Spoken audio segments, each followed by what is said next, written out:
How's it going, Dr. G? I just recorded a 10-minute video only to realize that my audio thing was plugged in and thus it recorded nothing.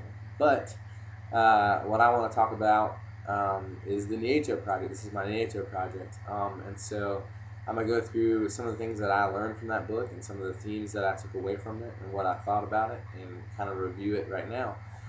Uh, and I would say that the first thing I want to talk about is that I thought the book was effective. I thought it was well organized and really emphasized all the factors that are necessary for a teacher to succeed and for education to succeed. Um, in particular, I just loved how it described all the moving pieces, how it talked about it's not just on our shoulders, it's not just on students or parents, it's all of these together and how they work together and how we push for the reform and certain things and the things we care about and the social justice fights that we choose. And I liked all of that. Um, but to go more specifically into what I learned and things I pulled out, these are a few things that I just really loved and I will carry with me going forward after reading this book. The first one is building on your students' strengths. It's on this quote is it says it is based on that judgment that intelligence is not the sole province of students from specific groups, but of all students regardless of their identity and status. And so, the thought being that we have an opportunity with each and every student the day that they walk into our class of finding something that they care about, something that they love, something that they're good at, and fostering that through the whole educational process. If we got them for 80 days, that should be 80 days of us finding a way to attach them to the curriculum and help them learn it in a more organized and effective way, and doing so for each and every student to the best of our ability. And this is a strategy we've pushed a lot in our class, but it's something that he says you just can't underestimate. You have to find a way to do this. They talk about a group of Southeast Asia students, and like they took the time to figure out what those kids brought to the table, what those kids were really good about about learning and how they worked. And to find that out about your students and to really care about that is an important thing, I think. Um, the second thing, caring does not simply consist, or sorry, this is a quote, caring does not consist simply of outward signs of affection. After all, teachers can love their students but still believe that they are not capable of learning. Instead, caring consists on the part of teachers of high expectations and rigorous demands and on an unshakable belief in their competence. Um, that last part gets me. Uh, an unshakable belief in their competence. I was privy as a student so many times to seeing teachers just not believe in my friends, not believe they were capable of doing the things that they were assigned to do, not believe that they were capable of the most simple, menial of tasks. Um, and I got to watch what that did to their confidence, what that did to where they end up almost. And then I got to watch teachers that were just, they believed fully in who I was. They believed in my competence. They believed I was capable of great things. I had a teacher write that I was capable of moving mountains in my future, which like sounds a little ridiculous to me, but means the world. So much so that I still remember him writing that on one of my tests. It was a long time ago. Um, but anyways, I think that's just an important thought of what if that student, when they come into our classroom, we don't have any preconceived notion of them failing, of them not being able to do something, but they go forward every day knowing that their teacher believes in what they think and what they do and how they do it, believes fully that they will understand the material and that they will get what we're talking about. I want to look back at the end of each semester and say, you know how you get similes and metaphors now? You know how you understood fully what To Kill a Mockingbird was saying about this or that? Like, I have believed that since day one. Since day one, I have looked at you and said, he's going to get it. He's really going to get it. It just dramatically changes how much we care about students. It dramatically changes how much they feel cared for, which is one of the most important parts. What if a student never walked out of our classroom saying, gosh, he just doesn't believe it? What a letdown. To walk out of a class where someone's being paid to inspire you and to teach you, but they don't believe in you. Hopefully we never let that happen. The third thing, making changes in one's own classroom, while important and necessary, is generally not enough to bring about substantive changes outside the classroom.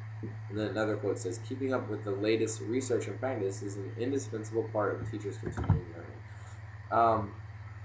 So no matter how good of a teacher we are, what we say and do inside the classroom won't change things outside the classroom almost. Almost never will it be enough to affect their life at home, or if they have a struggle with certain things, certain distractions, like the things we say to them in the classroom probably won't be enough to change that. That's a hard pill to swallow for a lot of us, because we like to think that we just one touch, boom, they're done, they're finished, they're changed, they're transformed, and we see like freedom writers and classes like that, and we're like, we're gonna make that change, and you've got to realize that there's more to it than that. Sure, in those classroom settings, we need to give everything we have to inspiring those kids. We want them to look back at the class and say, man, I really learned something more so than just about English, but about life in that class. I want that badly. But I think it is important to note that we still have to do things outside the classroom. We have to fight for reform. We have to fight for changes in public policy. We have to, I think one of the most important things is learning. I think we have to find ways to really get our subject and to constantly be updated on it and really know it, so that when students come in with answers and questions about that, we are never found wanting. We figure out a way to answer the questions that they have, and we're up to date, and we care so much about them that we want to do better. I think that's an important thing to have too. But kind of the last thing, and I would relate all these to like what I want to do in my class and how I want to change it, but this is the last thing that I would adapt to my teaching career and that I'll probably take with me for a long time. It is the idea that, I'm going to read it, this is kind of my summary of it. The teacher cannot do it alone. We have to realize that it's not all on our shoulders, and that we have to be constantly seeking the help of our peers, finding ways to create positively reinforcing relationships with parents, and finding ways to request the assistance of educational reformers in education. We should go in with an attitude of wanting to succeed and hoping to be the best teacher we can be. However, if we go in believing that we should be carrying the weight of education on our shoulders, we'll come away discouraged. It's all about how we work together, and even how we can give students certain responsibilities that both help their education and relieve us in some ways. I love that. Because I'd say that the other three things I hit on and that I liked a lot, I already knew, so I'm moving around a little bit. And I got that. I understood that I needed to focus on students and to figure out what they like and to focus on that and to care for them in a way that is different and to know my area of expertise very well. But I think a lot of teachers, and if not a lot, then just me, go into it thinking like they're going to be the hero and that they can weight all of this on their shoulders, and they burn out by year one. I had this, it's kind of a metaphor that comes from, I learned it at church, but this guy didn't want to go to church. He was speaking to this theologian, and the guy said, I don't need those people. They are discouraging to me. I do fine on my own, and why should I need that? And so he looked at the coals that were laying there in the fire, and they were all burning hot red, right? And so he takes one of the coals out and sets it on the ground, and they watch as it extinguishes, as the fire in it just goes black. And so my point being that as teachers, we can't just do it on our own. We can't think that we're going to survive that. We can't think that we're going to play the hero role and just like go on for 20 years being successful at teaching.